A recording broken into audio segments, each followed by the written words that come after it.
అందరికీ నమస్కారం. సో ఈరోజు మార్నింగ్ ఒక న్యూస్ వినడం జరిగింది మార్నింగ్ టైంలో. తర్వాత AP journalist working journalist association ద్వారా కూడా ఒక రిప్రజెంటేషన్ ఇవ్వడం జరిగింది. మరియు ఎస్పీ గారితో కూడా డిస్కషన్ అయింది. సో ఈరోజు ఏం ఈ కోటలో జరిగింది చాలా బాధాకరంగా, ఎందుకంటే ఇది ఎవరితో జరగకూడదు. అండ్ జర్నలిస్ట్ కూడా బేసిక్లీ చాలా ఇంపార్టెంట్ వాళ్ళ స్థలం. వాళ్ళ సైడ్ నుంచి ఏమైనా న్యూస్ పబ్లిష్ చేస్తే అదే సొసైటీ కోసమే అందరూ బేసిక్లీ చూసుకోవాలి, వినాలి. బట్ అటువంటి రియాక్షన్ ఒక వ్యక్తి ద్వారా వస్తుంది, అది మనం ఆలోచన చేయలేదు. చాలా బాధాకరంగా. సో ఖచ్చితంగా పోలీస్ ద్వారా ఇన్వెస్టిగేషన్ జరుగుతుంది అండ్ 100% కరెక్ట్గా న్యాయం జరుగుతుంది, అదే నేను భావిస్తున్నాను. అండ్ తర్వాత ఇప్పుడు మెయిన్లీ ఫ్యామిలీ రీహాబిలిటేషన్ చాలా ఇంపార్టెంట్. అండ్ నేను కూడా ఏబిఎన్ టీంతో టచ్లో ఉన్నాను.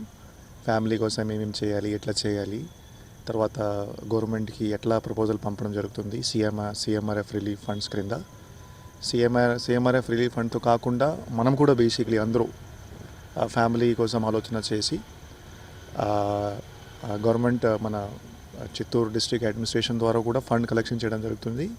నేను జర్నలిస్ట్కి కూడా రిక్వెస్ట్ చేస్తున్నాను, మీరు కూడా బేసిక్లీ బికాజ్ ఫ్యామిలీ రీహాబిలిటేషన్, ఫైనాన్షియల్గా రీహాబిలిటేషన్ చాలా ఇంపార్టెంట్.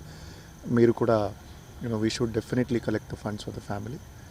అండ్ పోలీస్ ఇన్వెస్టిగేషన్ గురించి ఇప్పుడు నేను మాట్లాడలేను, బికాజ్ అది ఇన్వెస్టిగేషన్లో ఉంది. బట్ ఇది చాలా బాధాకరంగా. అండ్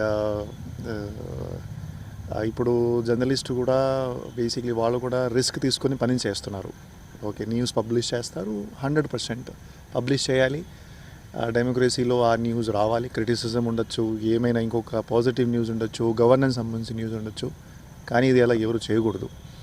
సో ఖచ్చితంగా ఇంకా బాగా చర్చ జరగాలి, సొసైటీలో చర్చ జరగాలి that we have to respect journalist. And journalist basically ఫ్రీగానే ఉంటే వాళ్ళు సరిగా పనిచేస్తే మన డెమోక్రసీ స్ట్రెంగ్త్ అని ఉంటుంది.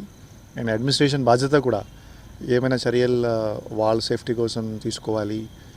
సో ఇది డెఫినెట్గా పోలీస్ డిపార్ట్మెంట్తో ప్లస్ రెవెన్యూ డిపార్ట్మెంట్ వేరే ఏమేమి డిపార్ట్మెంట్స్ ఉన్నాయో మనం చర్చ చేస్తాము.